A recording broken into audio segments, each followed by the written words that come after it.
untuk fi'il madhi. Untuk fi'il mudhari juga menggunakan yansuru, sama, tidak ada bedanya antara subjek tunggal dengan subjek ganda. Sama-sama menggunakan nasoro al-musyrifani atau yansuru al-musyrifani. Jadi demikian. Pun demikian ketika fa'il ini ya, saya kasih tanda fa'il ini sebagai penanda jabatannya sebagai fa'il. Ketika fa'ilnya jama, model atau formula kata kerjanya pun sama, tidak ada bedanya, menggunakan nasoro al-musyrifuna. Nasoro telah menolong. Siapa yang telah menolong? Al-musyrifuna, para pembimbing. Ya, dalam penerjemahan bahasa Indonesia biasanya cukup diterjemahkan dengan para pembimbing telah menolong. Itu.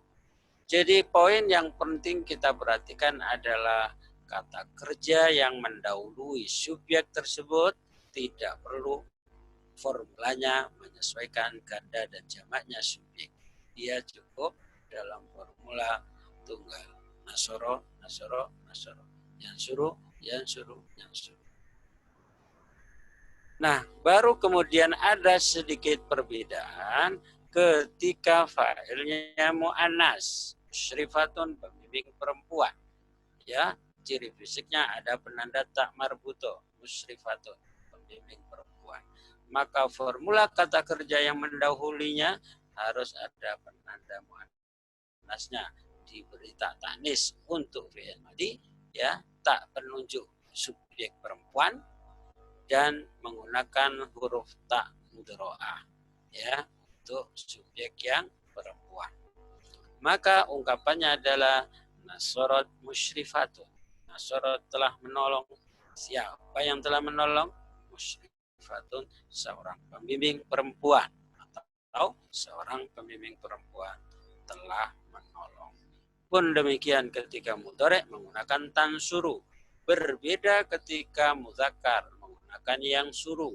Kalau subjeknya muzakkar laki-laki menggunakan yang suruh. Untuk mudhari'nya menggunakan nasoro untuk fi'il madinya. Tetapi ketika mu'annas maka fi'il madinya jadinya nasorot musyrifatun. Mudhari'nya tansuru musyrifatun. Dengan logika yang sama, dengan sistematika yang sama, penggunaan untuk fa'il mu'annas dalam fakta ganda atau isim tasniyah ataupun jamak tidak ada bedanya, sama. Nasorot musyrifatani, telah membimbing dua pembimbing perempuan atau dua pembimbing perempuan telah menolong.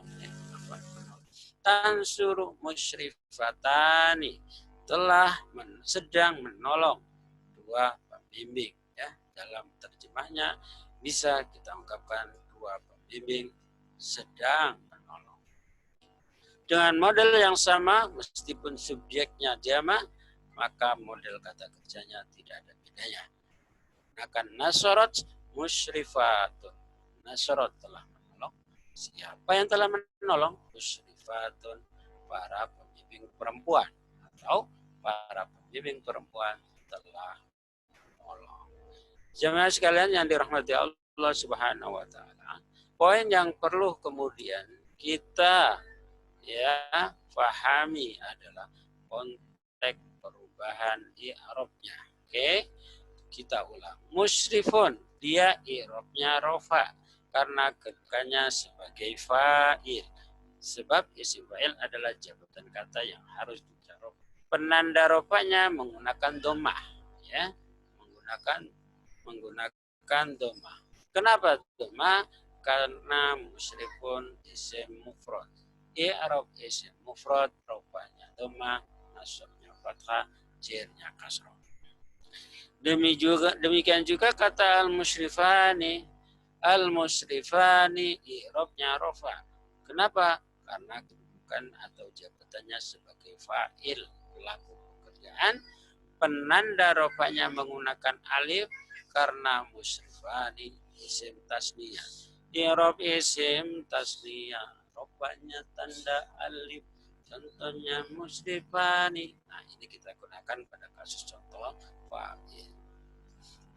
Demikian juga hal yang sama kata musyrifuna pada kalimat yang suruh musyrifuna atau nasrul musyrifuna, dia dibaca rofa al musyrifuna. Rofa, i'rabnya rofa, jabatannya karena sebagai fa'il atau subjek, tanda rofanya menggunakan waw, ya, sebab jamak mudzakkar salim. Para pemirsa, para peserta sekalian masih tetap ingat i'rab jamak mudzakkar salim, rofanya tanda waw. I'rab jamak mudzakkar salim, rofanya tanda waw. Contohnya musyrifuna, nasabnya tanda ya. Contohnya musyrifina, jernya tanda ya. Contohnya musyrifina, musyrif. Oke, itu ketika subjek atau fa'ilnya mudzakkar. Tentunya 3 contoh untuk mudzakkar ini belum mewakili yang lain. Ada kemungkinan yang lain. Ada asmaul khamsah, ada isim ghair munsharif, ada isim manqus, dan ada isim maksur. Kesemua itu berpotensi bisa menjadi subjek. Demikian juga untuk muannas atau perempuan, sama musrifatun, i'rabnya rofa karena sebagai fa'il, tandanya dhammah karena isim mufrad. Musrifatani, ya, sama musrifatani, dia sebagai fa'il maka harus dibaca rofa, tanda rofanya alif sebab isim tasniyah.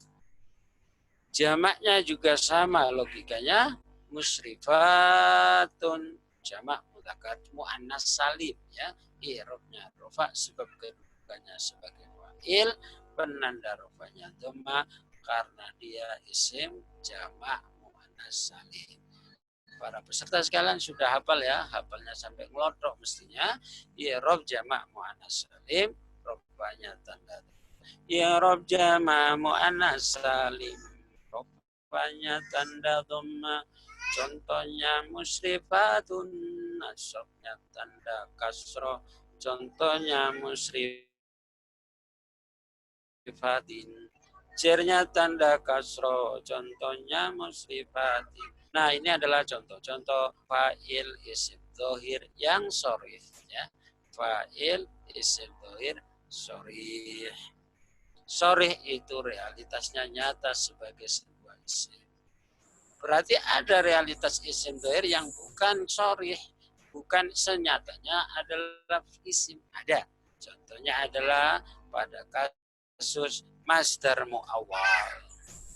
Apa itu masdar muawwal yang kedudukannya dia bisa sebagai fa'il, yaitu fi'il mudhari yang difungsikan menjadi masdar dengan cara didahului an. Bagaimana contohnya? Kita perhatikan contoh. Nah, ini adalah masdar muawwal, yaitu fi'il mudhari yang diawali oleh an. An ini disebut dua istilah, dia disebut amil nasab dan dia juga bisa disebut sebagai an masdariyah atau huruf an yang mencetak fi'il mudhari menjadi masdar. Dalam kasus yang seperti itu, maka kata fi'il mudhari yang diawali oleh an bisa kedudukannya sebagai fa'il. Contoh sederhana dalam sebuah jumlah adalah ungkapan a'jabani antan suro. A'jabani, telah mengagumkan pada saya, antah suro, pertolonganmu. Jadi ini kedudukannya sebagai subjek. Subjek dari kata kerja apa? Dari kata kerja a'jaba. Ya. A'jaba ini adalah fi'il madhi. Ya. Fi'il madhi pola wazannya adalah af'ala, ya. Sudah kenal ya wazan af'ala yuf'ilu if'al. Sulasi mazid dengan tambahan 1. Ya. Kita belum drill itu, tapi sudah bisa bayangkan posisinya, ya. A'jaba adalah fi'il madhi dalam pola sulasi mazid bi harfin wahidin, ya, dengan wazan af'ala. Nah, kemudian disusul objeknya. Objeknya di sini atau maf'ul bihi-nya adalah kata saya. Saya berarti di sini adalah mutakalim, orang pertama yang mengatakan dia. Ajabani, mengagumkan pada saya. Antan suro, pertolongan. Jadi kata antan suro ini merupakan posisi subjek dari kata kerja ajaba. Ajabani antan suro, telah mengagumkan pada saya pertolonganmu. Kan begitu. Antan surah ini menjawab juga pertanyaan menjawab atas pertanyaan ajab. Ajab telah mengagumkan. Apa yang telah mengagumkan? Antan surah, pertolonganmu, kan gitu. Tentunya dalam penerjemah bahasa Indonesia bisa kemudian kita terjemahkan dengan bahwa pertolonganmu mengagumkan padaku, membuat aku kagum. Begitu konsepnya untuk yang disebut masdar muawwal atau masuk dalam kategori fa'il isim dhahir muawwal. Ya. Apa itu muawwal? Yaitu fi'il mudhari yang difungsikan atau yang difungsikan menjadi masdar dengan cara didahului an. Nah, tentunya pola fi'il mudhari'nya disesuaikan dengan kemauan subjek pada fi'il mudhari'nya. Kalau fi'il mudhari'nya yang dimaksud pertolonganmu itu satu orang, ya antan suruh. Kalau dua orang, ya antan suruh. Antah, ini antah duro, kehadiranmu kan. Nah, prinsipnya ini fi'il mudhari'nya yang ini menyesuaikan pada tasrif lugawi, yaitu yang suroni yang suruna, tansuroni yang surna, tansuroni tansuruna, tansurina tansuroni tansurna, ansuru. Begitu ya untuk fa'il isim dhahir yang muawwal. Kemudian ada fa'il yang dalam formula kata ganti. Fa'il isim domir istilahnya. Berarti fa'ilnya dalam bentuk domir. Jadi dalam tasrif lugawi itu sudah masuk ada fa'ilnya dalam formula isim domir. Contoh, ini kan seperti wazan fa'ala ya yang kemarin sudah kita sampaikan.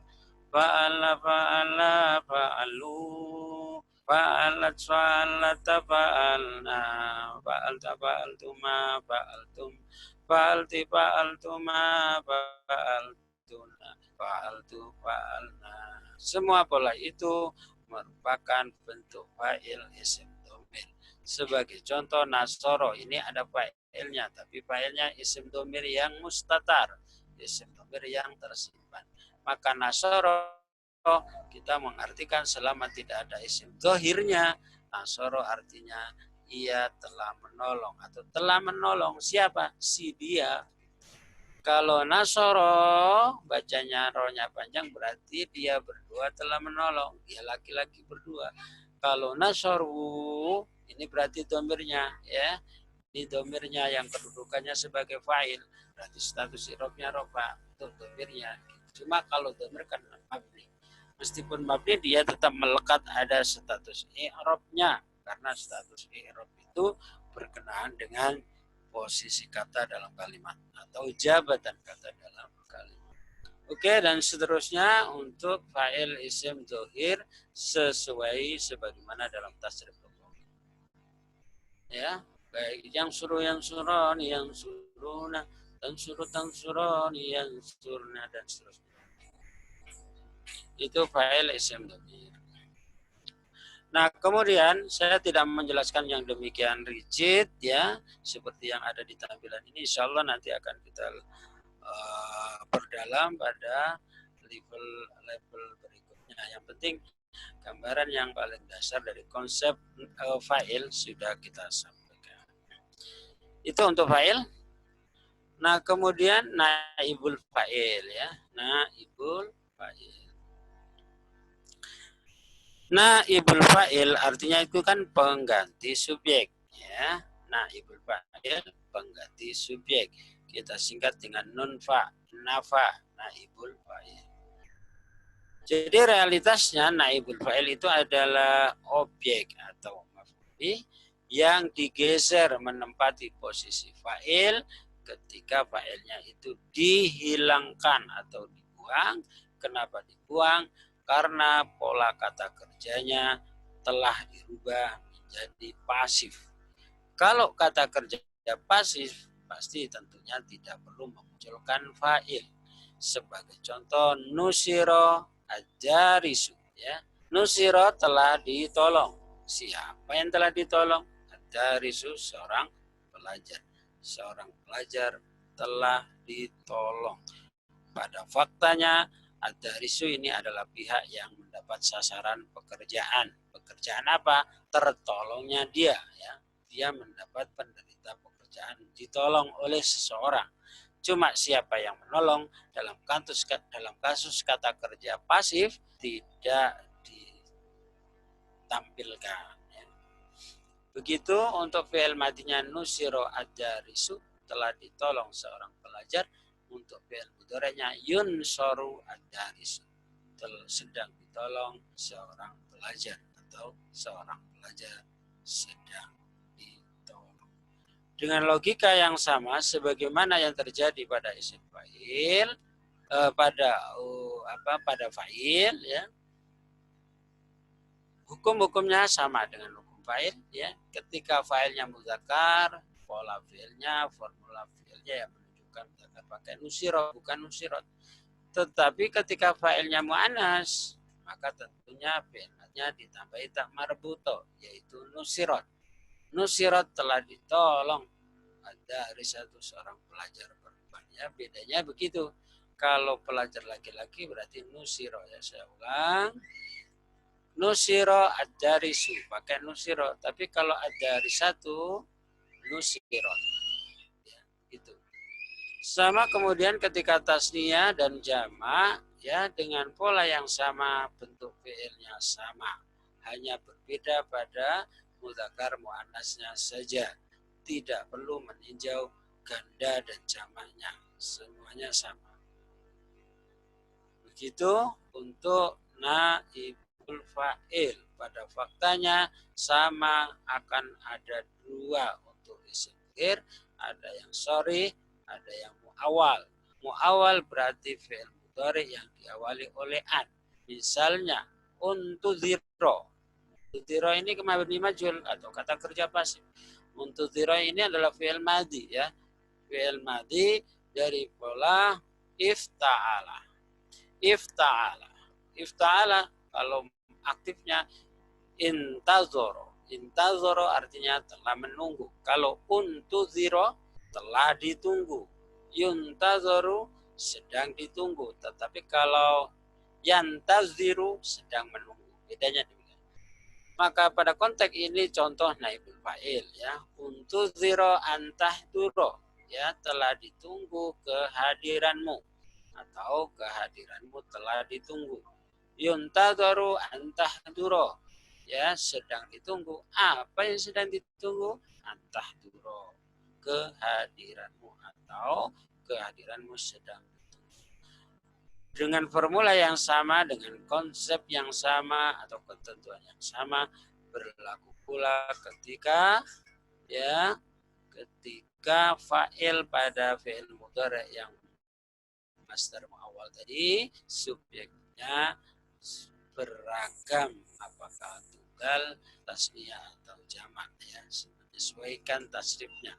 Nah, ini mencontohkan tasrif fi'il mudhari, ya, yang tasrif lughawi, ya, yang turuni yang tuna, tahduruni yang turna, tahduruni tahduruna, tahdurina tahduruni tahdurna, ahduru yahduru. Ini contoh. Misalnya contoh yang terakhir, untudhiro antahdurna. Untudhiro telah ditunggu, antahdurna kehadiran kalian para perempuan.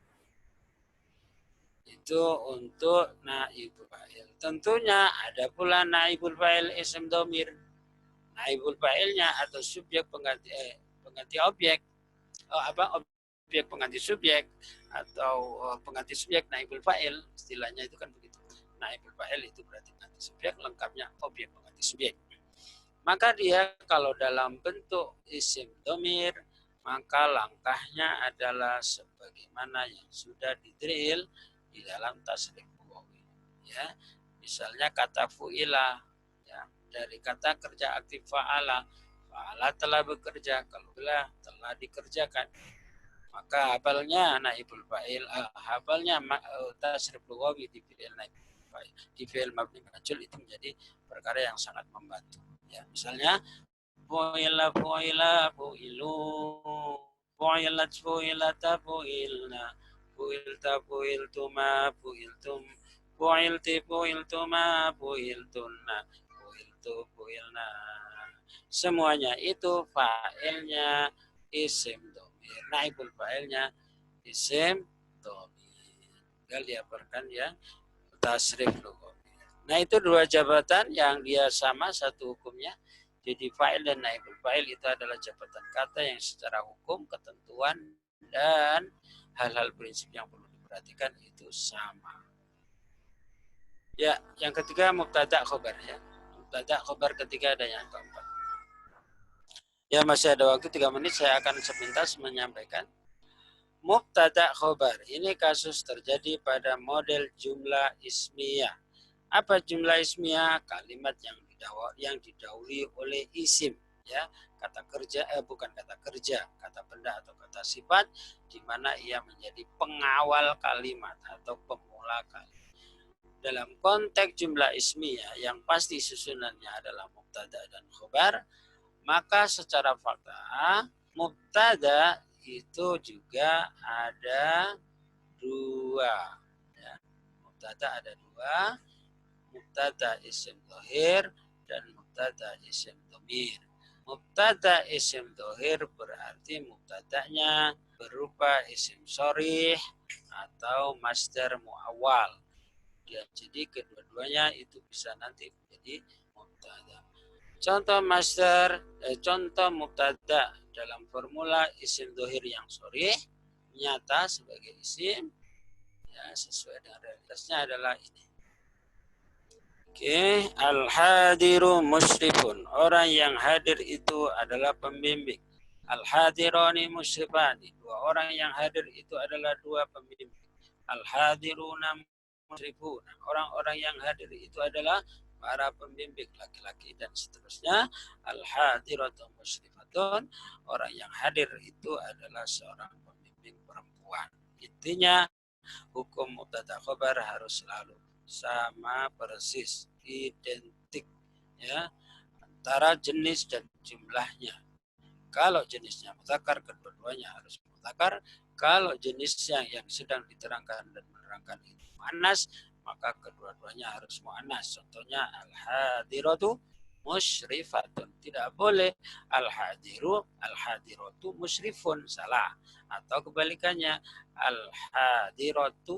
al-hadiru musyrifatun. Ini juga enggak boleh. Harus identik antara mubtada dan khobar, ya, baik dari sisi jenisnya maupun tunggal, tasniah dan jamaknya. Ini adalah mubtada isim sharih dari kelompok isim dhohir, ya. Nah, kemungkinan yang kedua dari isim dhohir adalah masdar muawwal. Sama konsepsi masdar muawwal adalah fi'il mudhari yang diawali oleh an, maka ia bisa menjadi mubtada. Sebagai contoh, antahdura muhtajun lidarisika. Antahdura, bahwa kehadiranmu ini terhukumi sebagai masdar muawwal atau dikenal dengan istilah isim muawwal atau masdar muawwal. Sekali lagi, masdar muawwal adalah pola masdar yang dicetak dari fi'il mudhari yang diawali oleh an. Dalam kasus yang seperti itu dia bisa posisinya sebagai mubtada, ya, karena dia terhukumi atau ditakwil sebagai isim. Jadi kata yang Contohkan adalah antahdura muhtajun lidarisika. Bahwa kehadiranmu itu dibutuhkan bagi pelajarmu. Ungkapan antahdura muhtajun lidarisika ini kalau kita buat dalam formula masternya tak boleh. Itu menjadi huduruka begitu. Huduruka muhtajun lidarisika. Kehadiranmu itu dibutuhkan bagi pelajarmu. Dengan cara yang sama sebagaimana dalam tasrif lugawi, fakta itu kemudian kita sesuaikan konsepnya. Kalau yang hadir dua orang yang menggunakan antahduro, bahwa kehadiran kalian berdua bukan bagi pelajar kalian berdua. Bahasa Arabnya menjadi antahduro. Panjang ya. Antahduro muhtajun lidarisikum. Kalau jamak misalnya kalian berarti antahduru, ini mubtada, antahduru muhtajun lidarisikum, bahwa kehadiran kalian para laki-laki ya muhtajun lidarisikum, dan dibutuhkan untuk pelajar kalian. Itu mubtada. Mubtada yang kedua adalah mubtada isim dhamir. Ya, ini tadi semuanya isim dhamir ya. Kemudian kalau mubtadanya isim dhamir, berarti ya huwa umahum itu.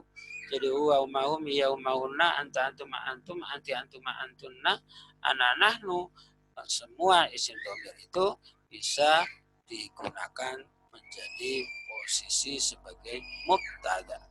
Contoh misalnya, ana musyrifun, saya adalah seorang pembimbing.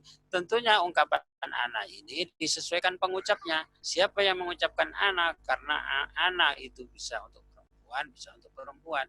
Maka ketika saya yang mengucapkan, karena saya laki-laki, maka saya ucapannya adalah ana musyrifun. Tetapi ketika yang berbicara ana itu orang perempuan, ya tentunya yang di sininya harus perempuan. Misalnya ya, seorang perempuan berkata, saya adalah seorang musyrifah, harus diungkapkan dengan kalimat ana musyrifatu. Itu ya untuk kata ana. Untuk anta kan untuk kamu laki-laki orang kedua, maka dia juga bisa menjadi mubtada. Anta musyrifun, kamu adalah seorang pembimbing. Ya, disesuaikan. Anta kan mudzakkar, maka khobarnya harus mudzakkar.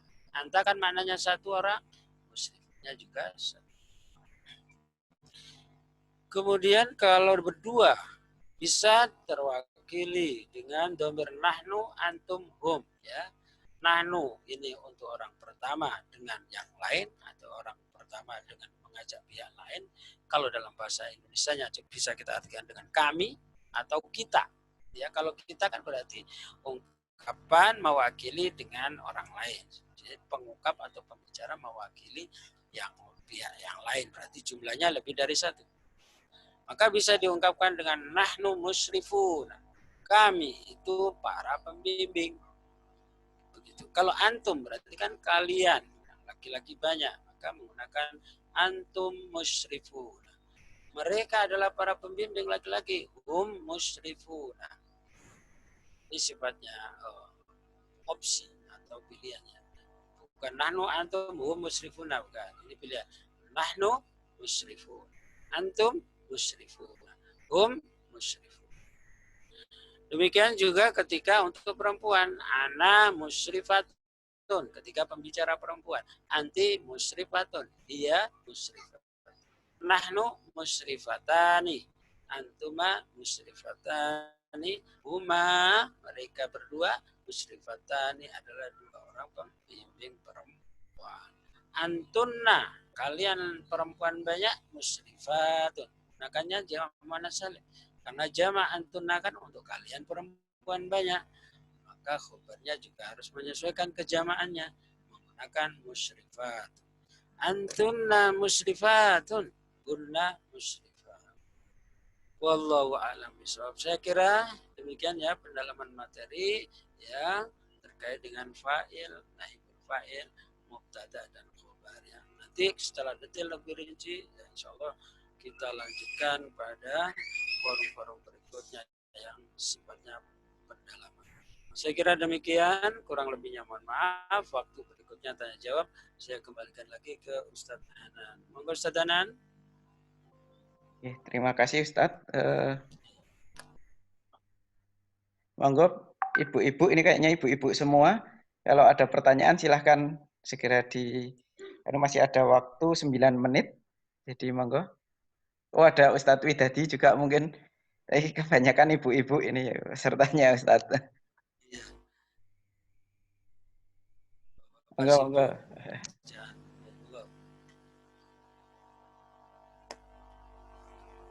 Monggo silakan kalau ada request atau klarifikasi dipersilahkan. Atau mau langsung ini tak buka? Iya, monggo. Itu Bu Yuliati dibuka kelihatannya. Iya, ini semua kita buka ini. Oh, kita buka ya, silakan. Monggo yang mau bertanya langsung atau bisa lewat melalui chat.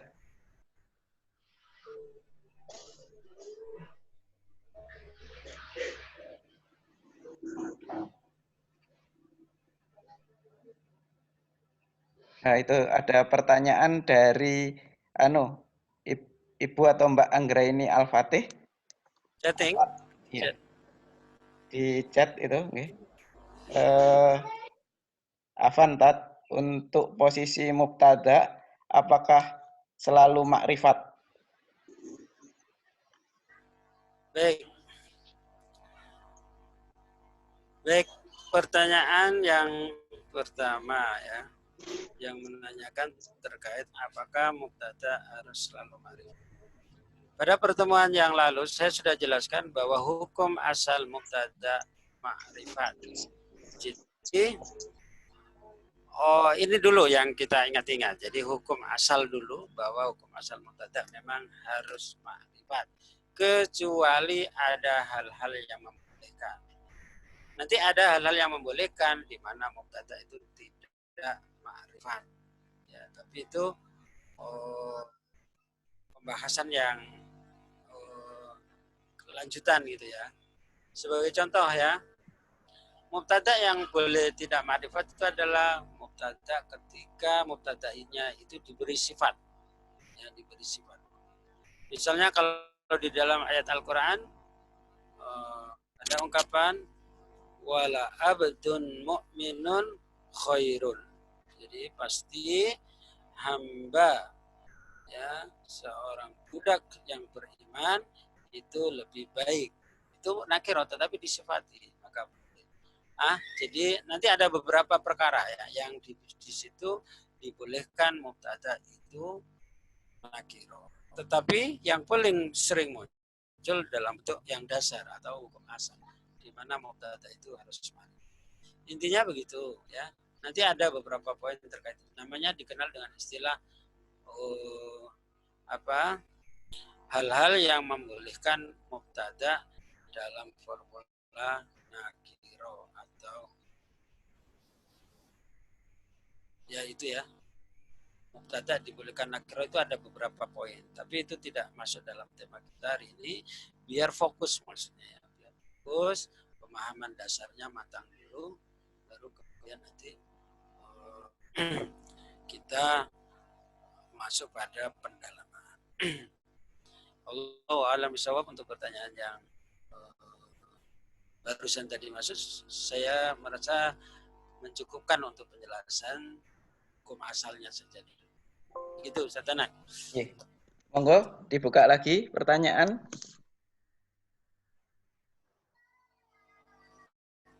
Ustadz Widadi mungkin? Ya, Ustaz Hanan. Ya, monggo silahkan. Warahmatullahi wabarakatuh ya.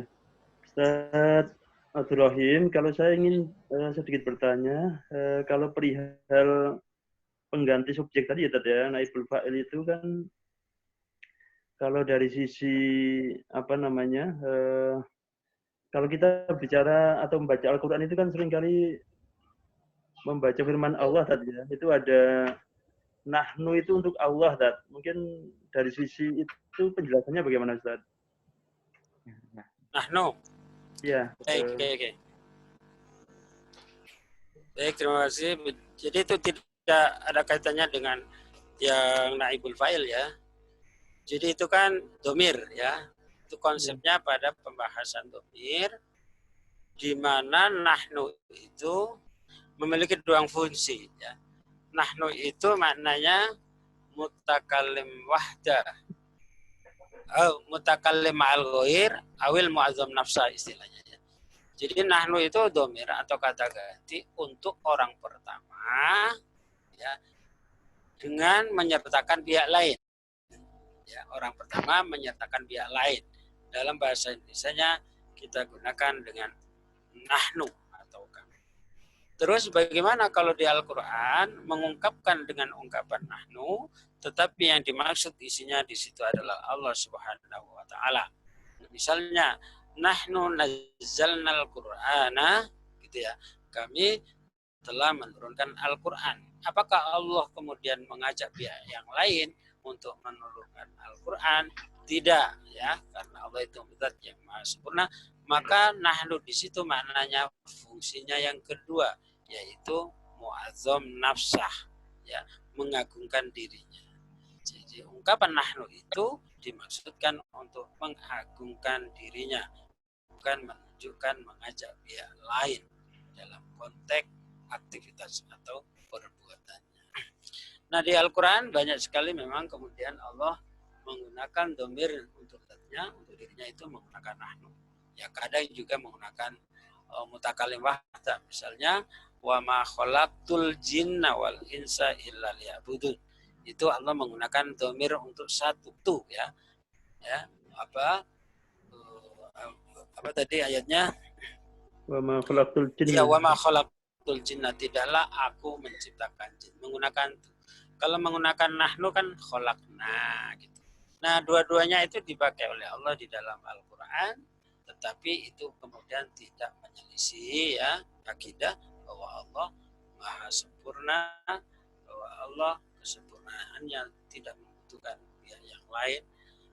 Maka pemahaman kebahasaan yang penting kita pakai adalah bahwa nahnu itu berpotensi dua makna. Yang pertama, nahnu dengan makna mutakallim ma'al ghair ya, pembicara mengikutkan pihak yang lain, atau mu'azzam nafsah. Jadi pembicara sendiri menggunakan nahnu dalam konteks mu'azzam nafsah, mengagungkan dirinya. Wallahu a'lam bishawab. Demikian Ustaz Bidadi. Ya Ustaz, sebelum. Monggo masih ada waktu 2 menit. Dipersilahkan Ibu-ibu.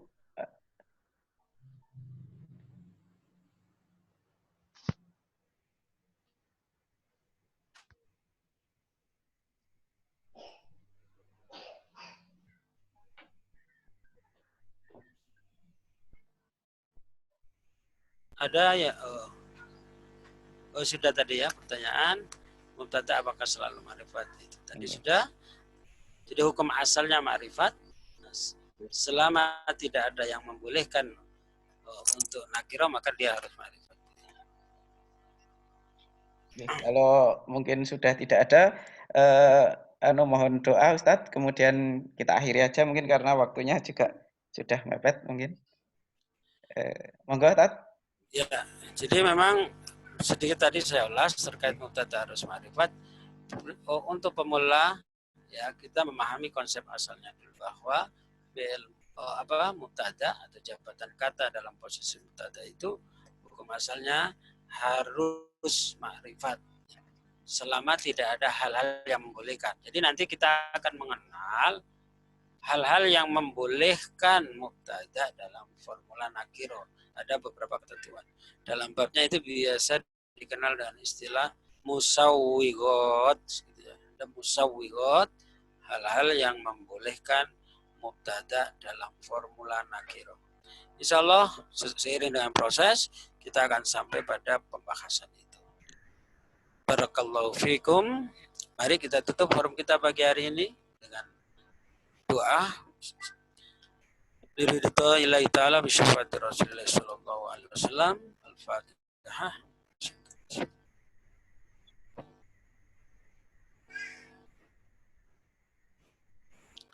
Allahumma sholli ala Muhammad wa ala ali Muhammad. Alhamdulillahi rabbil alamin. Rabbi shrah li sadri wa yassir li amri wahlul 'uqdatam min lisani yafqahu qawli. Allahumma sahhil umurana wa hasil maqasidana min hawaijid dunya wal akhirah. Allahumma nawwir qulubana bi nuri ilmika wa hidayatika kama nawartal arda bi nuri syamsika wa qamarika abadan abadan. Allahumma rabbana zalamna anfusana wa illam taghfir lana wa tarhamna lanakunanna minal khasirin.